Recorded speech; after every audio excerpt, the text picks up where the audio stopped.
So let's go ahead and get started with the first of three parts for this first Chapter 1 lecture. Part 1 is going to focus on networks, services, and protocols. This definition from Wikipedia, that a network is a group of computers that uses a set of common communication protocols over digital interconnections for the purpose of sharing resources located on or provided by the network nodes. Networks do involve a group of computers. You can't really have a network without the computers. And sometimes they have specialized devices to help the network communication, such as routers and switches. But at its core, those are kind of transparent. And really at the core, you just need two or more computers to be able to talk to one another. Networks do require a protocol. We will see that the protocol is really a combination of rules and language that computers use to exchange information. We have, as humans, unspoken protocols that govern how we are expected to behave. For example, walking into a building, you're expected to hold the door open for someone who's coming in the building right behind you. It's just good manners. It's part of our unspoken protocol. Computers also need rules, but in computing, our rules always need to be more formal. They need to be what we call context-free. So this term context comes up over and over and over again. The level of formality can be a challenge to try to express because, again, humans, we have this notion of context. Computers do not. For example, if I were your parent and programming you as my child, I would tell you to always say thank you when someone gives you something. That's the rule. But because you're a human, you know not to say thanks when someone gives you a punch in the face. That's just not something that the context of that gift is not something that's good. So the context of the act determines whether you should be grateful or not. Computers lack that context. And so when we have to replace a context-sensitive protocol, the only thing we get to do is replace it with really extensive if-then-else statements for every scenario possible. And if the protocols don't cover everything, or if the protocols don't line up between the two different computers, we're not going to be able to communicate, and we don't have an effective communication protocol. So as we go through, we're going to find out that perhaps protocols are the most important part of a network for a variety of reasons. Our definition does go on to say that this is all happening over digital interconnections. And networks that have these interconnections, we typically do treat them as digital. We expect information to be sent as ones and zeros. In fact, we typically measure the speed of a network by how many ones and zeros they can send per second. So, for example, we can talk about a network being 1 megabit per second or 1 million bits per second. This is one of those weird times where we're not using mega to represent the power of 2. When we send something at 1 megabit, we're really sending it as 1 million bits per second. That's a lot of bits per second. Some of the fastest networks today, though, can go well into the tens of gigabits per second. And so that's really quite a lot of bits. Whether the actual interconnection happens between devices that are connected wirelessly or over copper wire or even fiber optics or some other technology, ultimately we're still going to break down the communication stream as just a sequence of bits. There's going to be a starting bit and an ending bit that makes up a message that we're going to exchange across the network. Finally, we do all of this in order to share those resources between the network nodes. And there are a near infinite number of the types of resources that can be shared over the network. For instance, we can stream movies from the cloud or share files between your desktop and your laptop, or even distribute function calls and threads across the nodes of a supercomputer. All of those are examples of kind of the resources that networks are able to provide. sometimes it's a good idea to take a definition and kind of twist it around and look at it in different ways and think about what that definition may mean if it's taken to its extremes. For example, are two computers really the minimum? Well, no, actually, we really only need one. One computer can talk to itself. It's a little schizophrenic, but it's a great way for us to do, for instance, testing. I want to see, does the software work? Or I want to measure how much we can move data through a protocol without having to worry about the actual wires behind the scenes. On the other hand, what happens if we take the number of computers and we let it approach infinity? Well, it turns out we get the global internet, where basically we have just about every computer in the world connected to it. How common are these communication protocols that we just talked about? How does the internet protocol allow me to stream a movie or send an email? Those are pretty different events. So there must be a really complex protocol that can handle those two different use cases so seamlessly. We could ask ourselves, are the interconnections really always digital? And if they're not, what's the alternative? So these are all questions that we can start to explore, starting from this definition. If the definition can handle all of these scenarios and still hold, then it's a good definition. If it falls apart like a flimsy toy from a cereal box, we know that the definition needs a little work. So, we can actually think about, is this a good definition or a bad definition?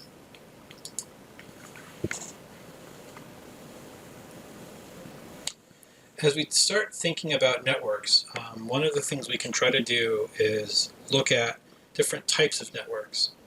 The first type of network, and probably the easiest to study, is what we call a local area network.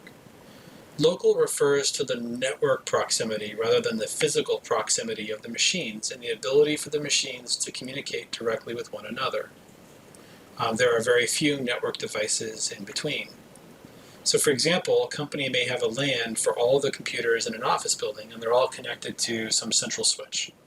We'll talk about switches in a different part of this talk.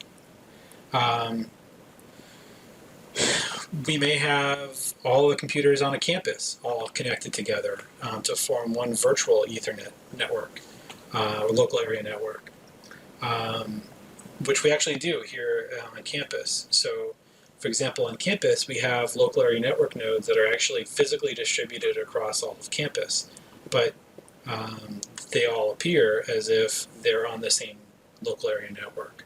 So, for example, our lab that's over in one of the residence halls, those computers feel like they're connected to our LAN, our local area network that we maintain, even though they're physically not proximal to where we are. Ethernet is one type of local network technology, and it has become the predominant network technology. It has displaced just about every other type of LAN protocol. It used to be that everybody kind of had their own. For example, IBM used to have this technology called Token Ring, which had some interesting advantages over Ethernet. And in fact, Ethernet was developed for a particular application in industrial robotics, and it failed. Token Ring was developed to actually fix the problems of Ethernet. But in the end, sometimes the best technology doesn't always win, and that may be the case here for Ethernet. So while it was common back in the old days to see different protocols like DECnet or AppleTalk or IBM's Token Ring, today, we can pretty much claim that Ethernet is the victor. And so we'll take a moment here to watch this video on how the Ethernet works and kind of how machines communicate. After local area networks, we could kind of go through, stepping up from local to metropolitan area networks and things like that. But really the next big jump is going to be the internet. And the internet here is capital I, internet. There's really only one. Originally conceived as a network of networks, hence its name, the internet is a network that spans almost every computer on the planet. In fact, with the advent of the Internet of Things, there are now believed to be close to 25 billion devices connected over the internet. Today, the internet even spans into the solar system, with NASA routing internet traffic from satellites and orbiters. It is really important to note, though, that although the internet is a network of networks, it's impossible to point at one single thing and say that thing is the internet. For example, my computer connected to the campus local area network, by virtue of the campus internet connection, can work on the internet. So is the internet really on my computer? I would not say that. And it's not on your computer either. In fact, it's not really on anyone's computers. No one has the internet. It's really completely decentralized. But some services may seem to be more centralized than others. So, for example, if Google made the decision to take away Gmail, a large portion of the internet's mail service would suddenly stop flowing. But not all of it. I could still run my own email server, and you could still run your own email server, and we could still send email to one another over the internet. So, we can disrupt parts of the internet, but at this point, it's kind of like a giant organism. So it's really hard to define. Part of the reason for this is that the internet demands that we all adhere to a handful of basic protocols. The important one being the Internet Protocol, or what we abbreviate to be IP. So here's one of those acronyms. That IP protocol governs how computers send data to one another. So when my computer wants to send data to Google, it needs Google's IP address. And when Google wants to reply, it uses my computer's IP address. And somehow, through the magic of the internet, we're able to communicate back and forth using those addresses. There are many other protocols. We don't need to use them all. We really just need to use IP. In fact, we could do everything with just IP. It would be a little tricky, and it wouldn't be the most efficient. But that's truly the genius behind the internet. As long as we stick to just a few simple rules, our network of networks can function kind of seamlessly. It's just really, really amazing. But the internet is not the only global scale network. To combat the commercialization and heavy traffic congestion of the regular internet, several universities and the National Science Foundation got together and they developed the Internet 2. Internet 2 is heavily restricted about who can join, and it is limited to inter-academic organizations, so academic institutions. Shippensburg, by virtue of our connection to the Pashi schools, we have an Internet 2 connection through our Central Network Operations Center in Philadelphia. I think it either goes through Temple or through University of Pennsylvania. And that connection is very, very high speed, very, very low latency. And so if we were trying to conduct scientific research that was network dependent, we would have a much wider pipeline to that academic institution through Internet 2 than we would through the commercial internet. The U.S. military maintains two global networks. They are one's called SIPRNet and the other is NIPRNet. The SIPRNet is for secure classified data transactions. NIPRNet is for stuff that they don't want to put out in the public. Both of those networks do have pinholes to allow some communications, either inbound or outbound. So, for instance, you can send email from NIPRNet out over the public internet.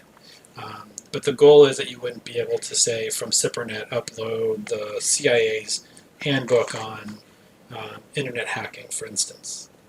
Oops, that actually happened. But these networks do carry sensitive data communications that are part of the modern military. We also have very specific industrial applications that use very proprietary communications, often called SCADA. There's another acronym for you to look up. SCADA is used for controlling all types of industrial apparatus, and we probably wouldn't want that to be connected to the internet. But a large organization, you can think of a huge power plant, or even the power grid in the United States is going to have very large SCADA in architecture to manage and monitor all of the power generation capability.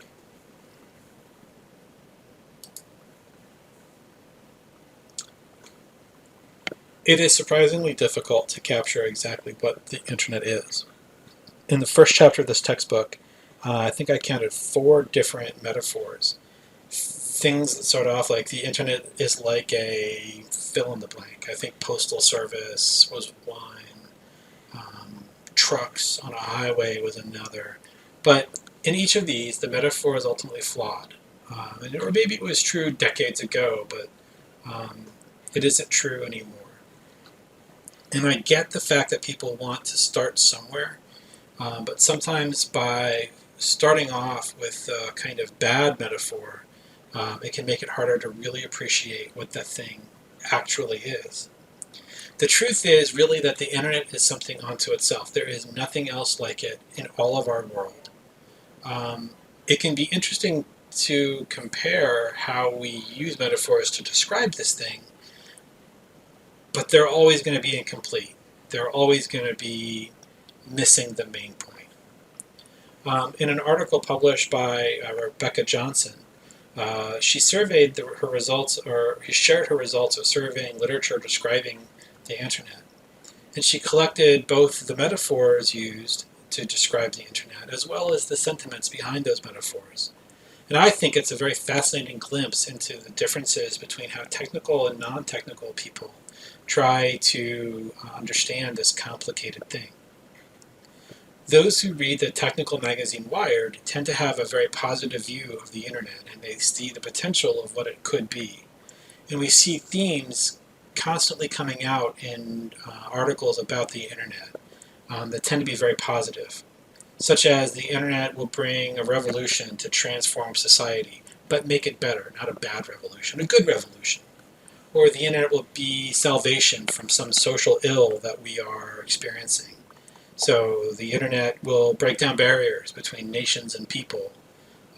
Not surprisingly, the technical reader doesn't get the internet as like a box of chocolates metaphor. They get interesting, kind of thought-provoking metaphors about how the internet is going to usher in some brave new world. Similar analysis from non-technical publications reveals tremendous differences. The descriptions tended to focus on less abstract ideas, such as physical space, i.e., the global internet, or physical speed, the information superhighway. But the internet was also seen to bring destruction to the status quo, sometimes for good and sometimes for ill. And ironically, some of even the same articles are also saying that it's going to be seen as salvation for dysfunction in society. You'll see phrases like the internet is destroying some business, or it's transforming some business, or it's destroying the post office, and everyone's going to be out of a job. Of course, the internet can do none of those things. The internet is not itself an intelligent actor. The internet does not have a separate sense of self. Certainly, the internet can be a platform to enable change, and we have certainly seen that in our lives already. There have been political revolutions based on the internet. I think back to the revolution that overthrew a dictator in the Ukraine. But it takes humans to develop those resources, and it takes humans to put things into action, and it takes humans to react to the situations at hand. For example, it took humans to build Netflix and change the way that we interact with our movies and watch things on TV. Taking the humanity out of some change process is a big oversight. When we talk about the internet as a thing and not describe the way that humans use it, well, it really kind of dehumanizes everything, doesn't it? Sometimes we could even argue that this is not an accidental oversight. If I were to say to you, sorry you're losing your job, but the internet disrupted the industry that you work in, it takes out the culpability. It means that you are somehow not a victim, and I'm not somehow victimizing you for firing you and moving into some new way of doing things. We can blame this inanimate object. I think the only metaphor that I've ever seen that really kind of makes sense is that the internet is a mirror that reflects humanity onto itself. It is also able to, like a mirror, kind of reflect sunlight and focus it down onto, um, a pinpoint, and really highlight the things that we're doing as a species. um, but that's the closest I'll get with an internet metaphor. Um, the internet is a thing that we've created, and it's a thing that we use, and it's a very powerful tool. Um, but the internet will not destroy anything. The internet will not save anything. The internet will not bring about some universal utopia for everybody. Sorry, folks, that's on you and me to be able to do.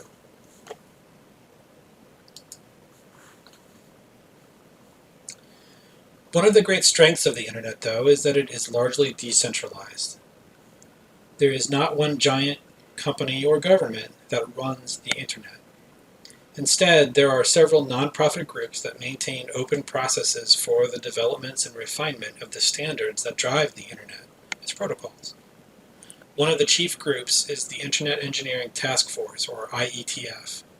This is a non-profit that is supported by the big players in the industry that develops new standards. They do this by forming a working group to address some common problem, and then publishing a request for comment, and it is wide open to the public. Anyone can provide input to an RFC. The working group works through the suggestions and eventually hammers out an agreement that then becomes a standard. For example, the Transmission Control Protocol, or the HTTP protocol, that drive the web are examples of very vital kind of core protocols that the internet depends on today. RFC 1149, well, it's all literally about sticking memory sticks onto carrier pigeons and hoping that they get there.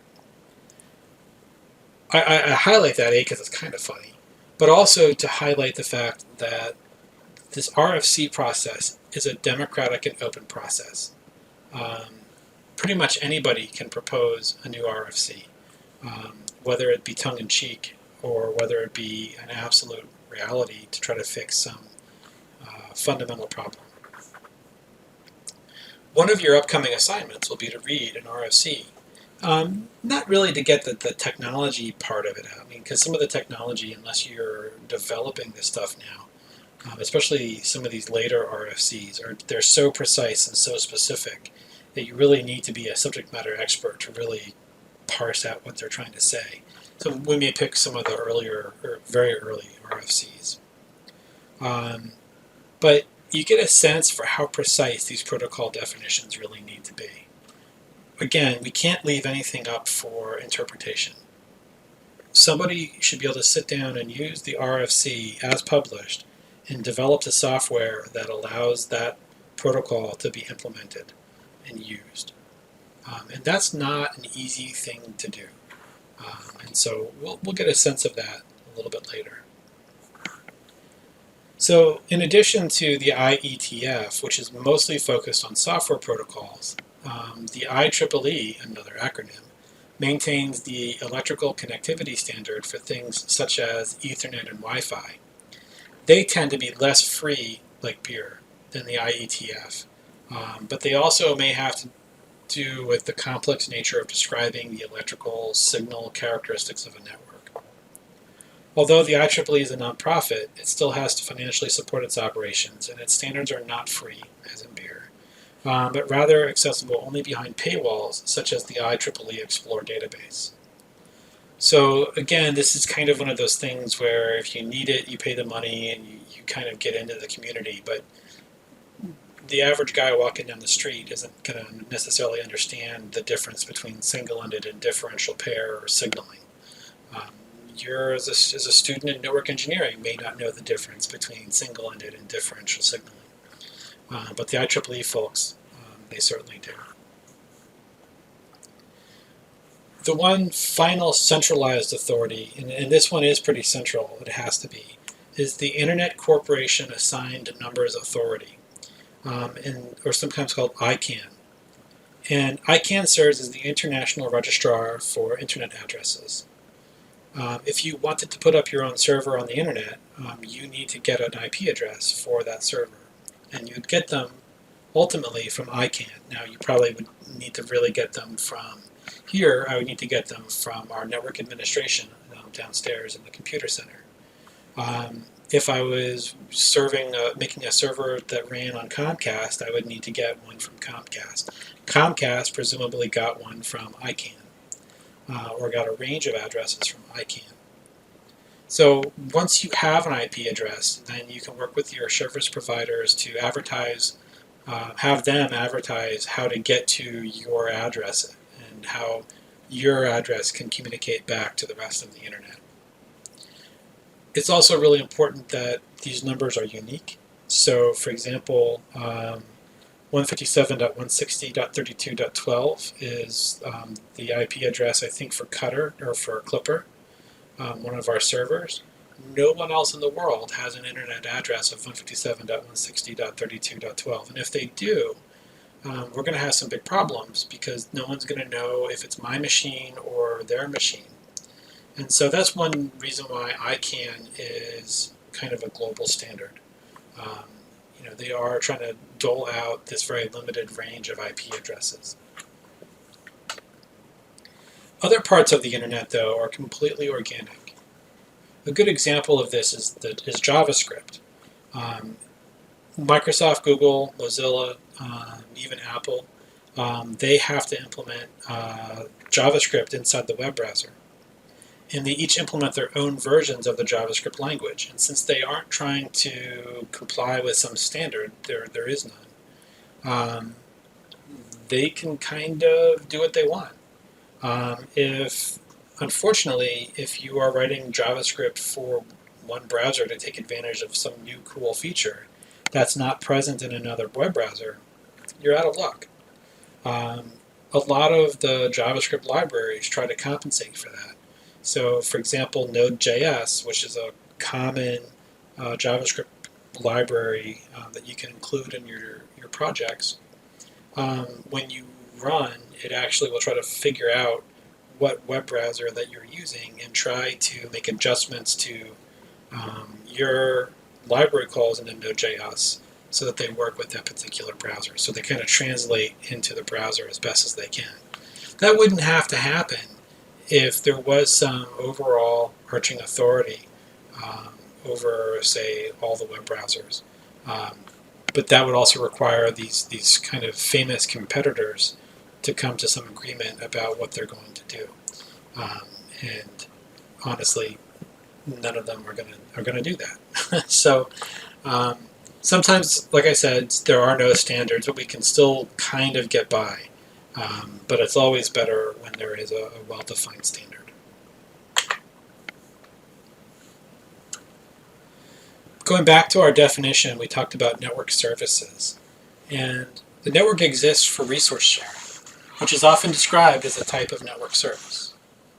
Thus, we can split up all of the many computers in a network into two types: endpoints that are involved in a particular service, and the infrastructure machines that move data between those endpoints. The role of an endpoint as being either a server or a client is not defined by its hardware, but rather is defined by its role in an existing protocol. For example, in the web, your browser is defined to be the client. It opens a connection to a machine running a web server and requests information. Remember I said that we could have a network with just one machine?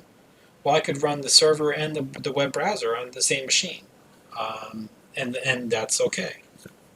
It doesn't mean that that PC, that personal computer, is also a server. It just means that it's running the software.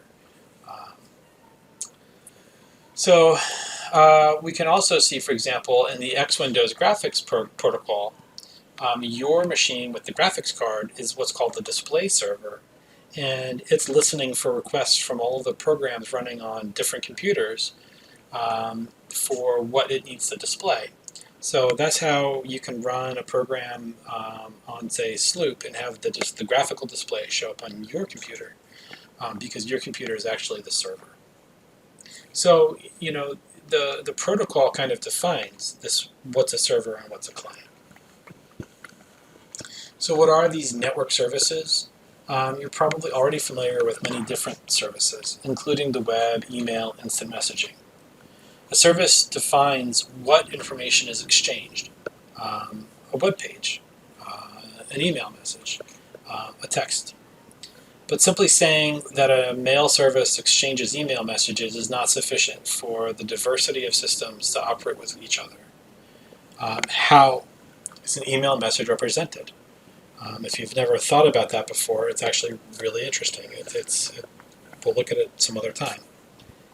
But typically a service also has a protocol associated with it that describes in that very specific technical detail how the service will perform its job. You may already be familiar with the Hypertext Transport Protocol. You've probably used it. You've typed in HTTP: 1,000 times by now. Other resources and protocols include, for instance, the Network Time Protocol that most computers use to synchronize their onboard clocks to a central standard time. Your computer probably also used the Dynamic Host Configuration Protocol, or DHCP, to obtain information about how to communicate on your network. So if the network is built around the notion of providing services, the actual method that provides this service is the protocol. Protocols don't describe the code to build a client or a server.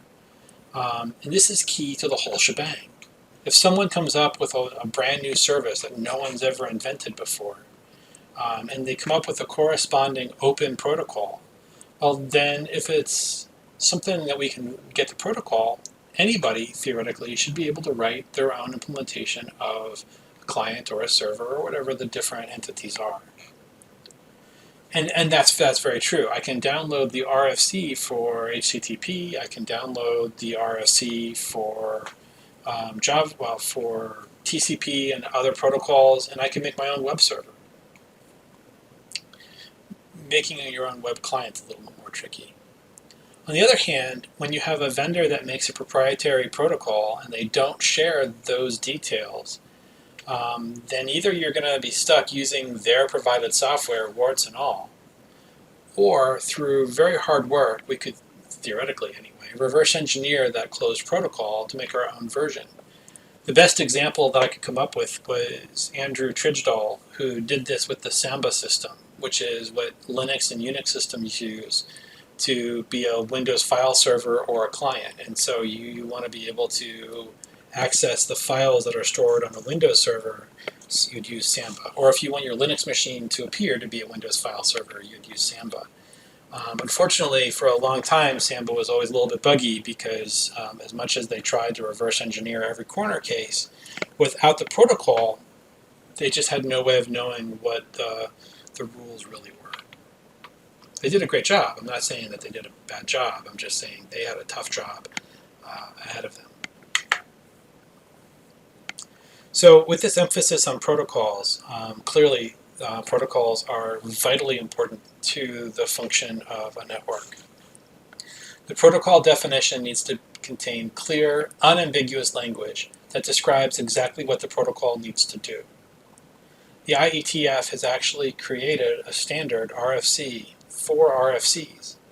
And in there they define the 5 imperatives, the terms that are used to say what a protocol must do.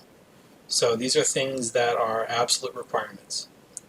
What a protocol must never do, so absolute prohibitions. So if you're going to be an HTTP protocol implementer, you will always send messages in a certain format.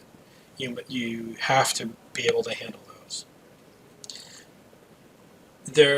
You shouldn't give information that you don't have access to. That would be one of those must-not things.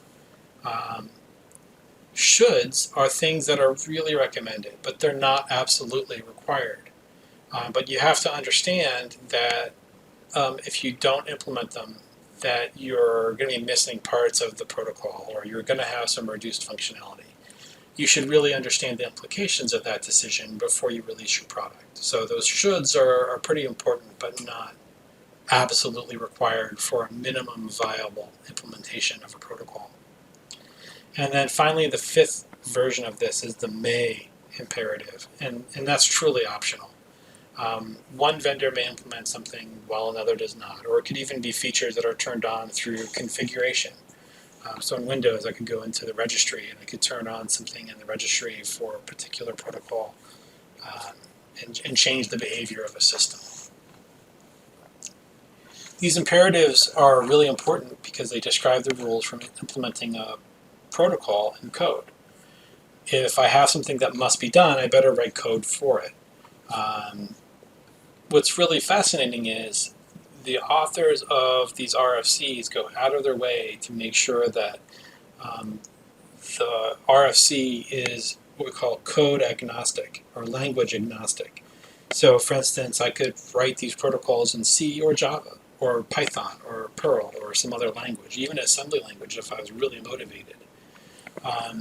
And so the RFC allows you as a developer to kind of pick and choose how you're going to go about building this protocol. Maybe somebody's got a better implementation than you do, or maybe yours is the best implementation. And so it allows you to pick and choose whose implementation you want to use. This does not mean that implementing the code for a protocol is trivial. In fact, I've done it, not easy. And in some cases, really quite hard.